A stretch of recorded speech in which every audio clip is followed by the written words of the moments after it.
अस्सलामु अलैकुम वरहमतुल्लाहि वबरकातुहू। मौत के वक्त मरने से कुछ लम्हात पहले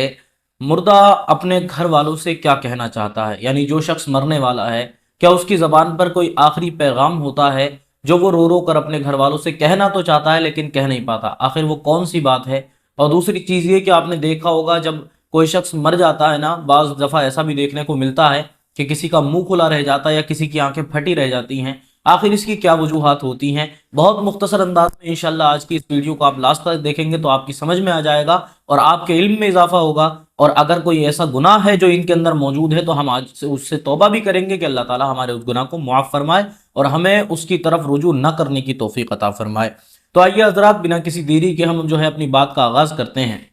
सबसे पहले इब्तिदा में आपको ये समझ लेना ज़रूरी है कि मौत का जो मामला है वो किस तरह का होता है। सबसे पहली वजाहत कुरान मजीद ने खुद दी है, कुल्लु नफ्सिन ज़ाइक़तुल मौत, यानी कि हर जान को मौत का मज़ा चखना है। जितनी भी चीज़ें जिंदा हैं उन सबको एक ना एक दिन मर जाना है। कितनी ही खुशियां मना लें, कुछ भी कर लें, एक ना एक दिन वो ज़रूर आएगा कि हमारी जो है रूह को खींच लिया जाएगा और हमें किसी काम का न छोड़ा जाएगा। यहाँ पर एक चीज़ समझ में आती है कि जब मौत हमको आनी है तो हमें उसकी तैयारी भी करनी चाहिए। अब इसी तरह से मौत के लिए दो तरह के लोग तैयार हुए,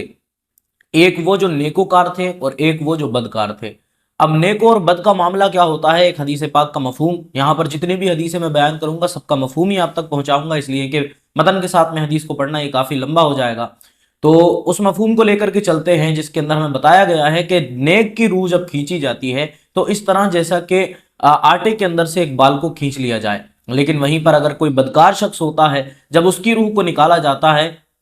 तो इस तरह के जैसे एक छल्ली कपड़ा, बिल्कुल जो खाली मतलब सूती कपड़ा जो होता है उसको बेरी के दरख्त पर, कांटोदार दरख्त पर उसको डाला जाए और फिर उसके बाद में उसको झिझोड़ करके खींचा जाए, तो जिस तरह उसकी कैफियत होगी ना, वो जो अजीब सा फट के तार तार हो जाएगा, ऐसी कैफियत होती है बदकार की रूह निकलते वक्त में। अब यह बदकारी किसी भी किस्म की, अल्लाह ताला सबकी हिफाजत फरमाए। तो नेक और बद के दरमियान में ये फर्क है। लेकिन जब कोई ना बदकार शख्स होता है तो उसकी रूह को अल्लाह ताला का ऑर्डर होता है कि पैरों की तरफ से निकाला जाए। तो हजरत मलकुल मौत उसकी रूह को पैरों की तरफ से खींचते हैं। पैरों की तरफ से खींचने के बाद में फिर उसकी जो रूह है वो उसके जो घुटनों के अंदर वहां पर रोक दी जाती है। फिर वो तड़पता रहता है, उसको मालूम चल जाता है कि मेरी जो है पैरों की रूह जो है वो निकल चुकी है, पैरों की जान मेरे खत्म हो चुकी है। और उसके बाद में फिर और उसकी रूह को जब खींचा जाता है ना, तो फिर वो जो है कमर तक, फिर उसकी रूह जो है कमर पे अटक जाती है, उसके पेट की तरफ। तो यहां पर अब उसकी आंखों से आंसू गिरना शुरू होते हैं और ये वो वक्त होता है कि वो अपने घर वालों से कुछ कहना चाहता है लेकिन कह नहीं पाता,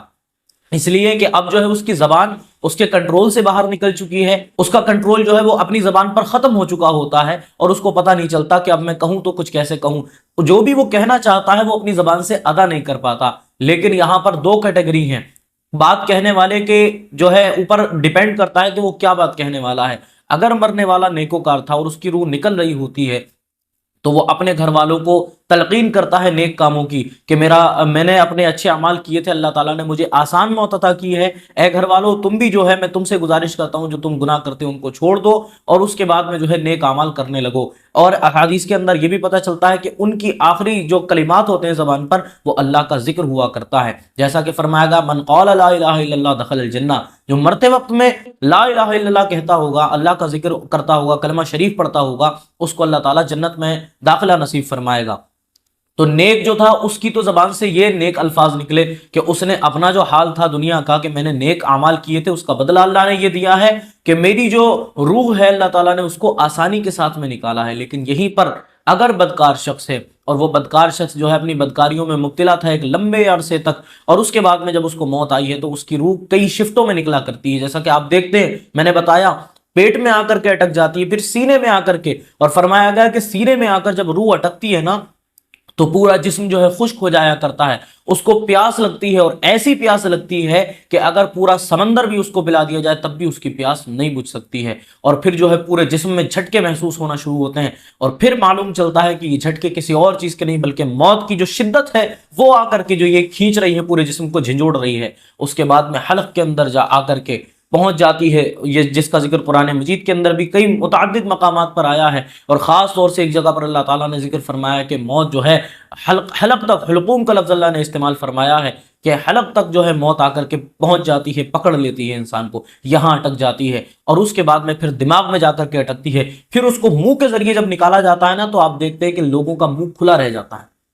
جو بدکار لوگ ہوتے ہیں اور کسی طرح کے بھی لوگ جن کو موت آتی ہے، آپ نے دیکھا ہوگا کئی دفعہ جنازوں میں شریک ہوئے ہوں گے، تو ان کا منہ جو ہے وہ کھلا رہ جاتا ہے، اور کچھ لوگوں کو آپ نے دیکھا ہوگا کہ ان کا منہ اور آنکھیں دونوں کھلی رہتی ہیں، اس لیے کہ وہ اپنی آنکھوں سے آنکھیں پھاڑ کر موت کے فرشتوں کو دیکھا کرتا ہے اور اپنی روح کو نکلتا ہوا دیکھتا ہے۔ تو یہ سخت ترین منظر ہے، اور آنکھوں سے آنسو جاری ہوتے ہیں اس شخص کی، اس لیے کہ وہ اپنے گھر والوں سے کہنا چاہتا ہے، وہ اپنے گھر والوں کو یہ بتانا چاہتا ہے کہ میں نے بدکاری میں زندگی کو گزارا ہے، میں نے جو ہے اللہ کی نافرمانی کی، اس کے رسول کی نافرمانی کی ہے،